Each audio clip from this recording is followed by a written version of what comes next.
دجال اور کذاب قرار دے دیا۔ نبی کو ماننا اسلام ہے اور انکار کفر ہے۔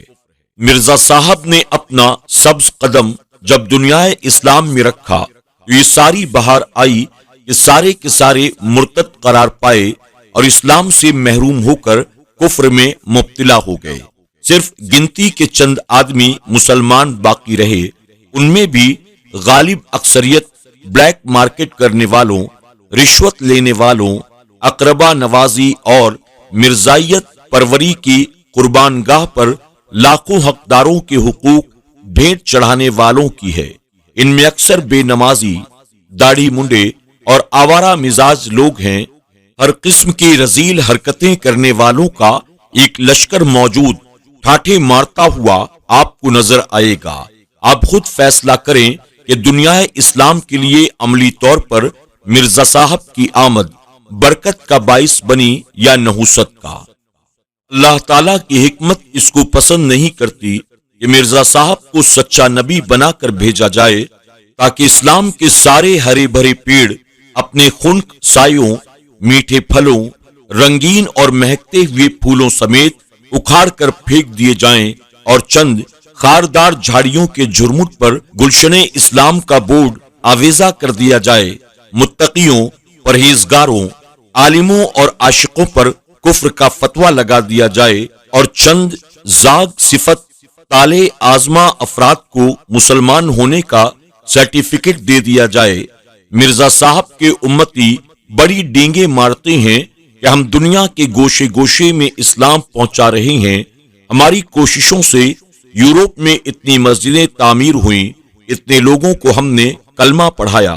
اس کے متعلق گزارش یہ ہے کہ ایمان شرط اول ہے، اس کے بعد اعمال کا اعتبار ہوتا ہے۔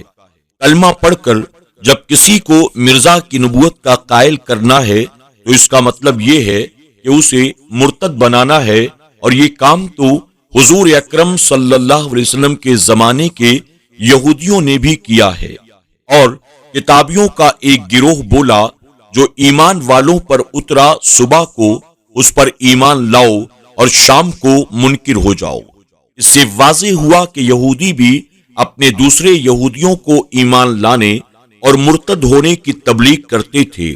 یہی کام مرزا صاحب اور ان کے ساتھیوں نے بھی کیا ہے کہ غیر مسلموں کو اپنے جال میں پھنسا کر بظاہر کلمہ پڑھایا اور در حقیقت میں انہیں مرتد کیا۔ مرزا کو نبی ماننے والا مسلمان کب ہو سکتا ہے؟ تم تو مرزا صاحب کو اس لیے نبی کہتے ہو کہ انہوں نے چند کافروں کو کلمہ پڑھایا۔ ہم گروہ اولیاء اکرام سے آپ کو ایسے ایسے مبلغ دکھاتے ہیں جنہوں نے ہزاروں نہیں لاکھوں کفار کو کفر کی ظلمتوں سے نکال کر ہدایت کی شاہراہ پر گامزن کر دیا ہے۔ خواجہ خواجگان سلطان الہند معین الحق و دین خواجہ معین الدین حسن سنجری ثم اجمیری چشتی رضی اللہ تعالی عنہ نے لاکھوں مشرکوں کے جنار توڑے، ان کی پیشانیوں کو بارگاہ الہی میں شرف سجود بخشا۔ حضرت داتا گنج بخش علی حجویری نے اس کفرستان میں راوی کے کنارے پر توحید کا جو پرچم گاڑا تھا وہ آج بھی لہرا رہا ہے اور لاکھوں خفتہ بختوں کو خواب غفلت سے جگا رہا ہے۔ مشائخ چشت اور دیگر اولیاء نے اسلام کی جو تبلیغ کی ہے اور فرشتہ صفت مرید بنائے، ان کے مقابلے میں ساری امت مرزائیہ کی تبلیغی کوششوں کی نسبت سمندر اور قطرے کی بھی نہیں ہے۔ ان کاراہ نمایاں کے باوجود ان حضرات نے نبوت کا دعویٰ نہیں کیا، نہ مہدیت کا، نہ مسیحیت کا، نہ بروزی کا، بلکہ اپنے آپ کو غلامان مصطفیٰ ہی کہا اور اسی کو اپنے لیے باعث صد افتخار اور موجب سعادت سمجھا۔ میرے پیارے آقا علیہ الصلوۃ والتسلیم کے پیارے دیوانوں، خاتون جنت حضرت فاطمہ الزہرا رضی اللہ تعالی عنہا کی کنیزوں، آج کے درس میں بس اتنا ہی۔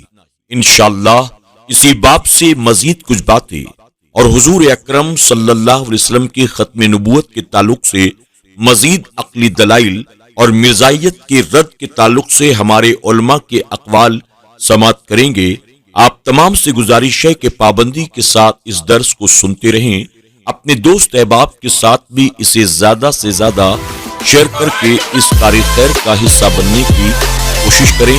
کل تک کے لیے ہمیں اجازت دیں، اپنا اور اپنوں کا خوب خیال رکھیں۔ السلام علیکم ورحمۃ اللہ وبرکاتہ۔